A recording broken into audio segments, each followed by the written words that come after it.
Hi, this is Mr. Mullaney. This is a lesson recap of the Articles of Confederation lesson. Mr. Colin Boyle, my student teacher, designed this deck of slides. So, Articles of Confederation, firm league of friendship, and an epic failure. So the question the new United States of America had to address after the revolution was, what now? How do we organize ourselves? How do we govern ourselves? And so their experience in this was British colonial rule, which gets a lot harsher and tighter post-French and Indian War.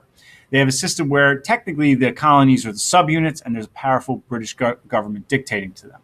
They don't want this. They don't want a strong central government. They want each state to have its own power and authority over what happens inside of each state. And so you get the Articles of Confederation. It's a system of loose confederation where the state governments are all strong and the weak central government kind of unites them, but barely. In this system, it's all about the states having power. There's one branch of government, no judicial, no executive. It's just the Congress.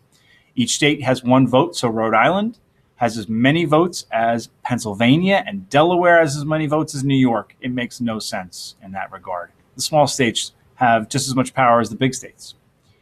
And then basically, the 13 states had to be asked for money by this national government. So here's your weaknesses. That whole money thing, the states were not compelled to give any tax money to the national government, and the national government couldn't tax anybody. Yikes, you're not going to be strong if you don't have the power to tax. No Supreme Court, no court system to mediate disputes. Each state has its own money. Can you imagine switching currency every time you go from Pennsylvania to New Jersey to New York back to Pennsylvania? That would be really annoying.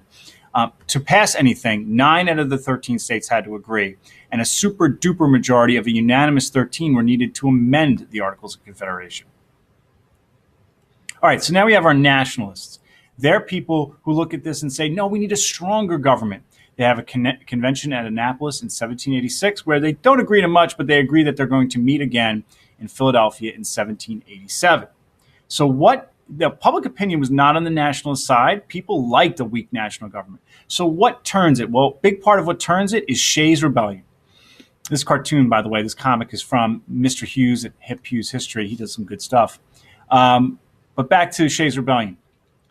Daniel Shays is a farmer who's upset about taxation from the state of Massachusetts.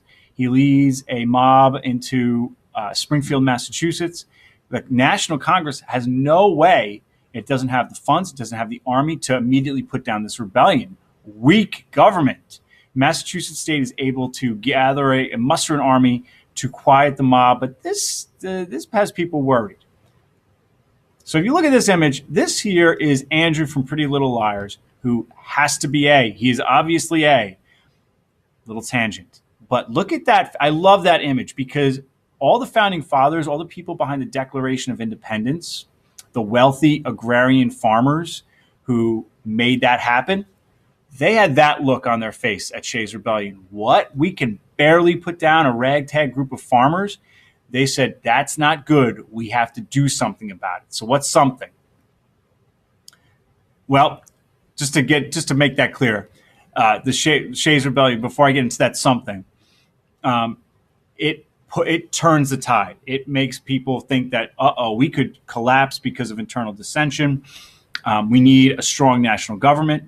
And so May 1787, you get the states to meet. Rhode Island initially is a no-show in Philadelphia. And you have your founding fathers. You have Thomas Jefferson and Benjamin Franklin. Excuse me, you don't have Thomas Jefferson. My bad. You have Thomas Jefferson and George Washington. Don't have Thomas Jefferson. Why do I keep saying that? You have George Washington and you have Benjamin Franklin and many of the founding fathers like that. Okay. By the way, one last thing about Shays Rebellion, and that's where we're going to kind of end it today. My bad. We'll get more into the Constitutional Convention later. Washington basically said, look, if these farmers have a grievance, address it. Otherwise, put them down. And if the national government can't do that, we have a problem. Thomas Jefferson over in France, I don't know why I thought he was at the Constitutional Convention. I know he's not. He's ambassador to Paris at this time in France. But he says that a little rebellion now and then is a good thing, that liberty needs to be refreshed from the blood of patriots and tyrants. That's pretty drastic, basically saying for our freedom to be protected, we need violence every now and again. Yikes, I don't really know if I agree with that quote from Jefferson. So that's kind of the reaction to Shays Rebellion, just like Andrew in that picture from Pretty Little Liars, even though Andrew's A, so he should be all powerful, but okay. With that, that is our recap of the Articles of Confederation lesson. Thank you, Mr. Boyle, for making those slides.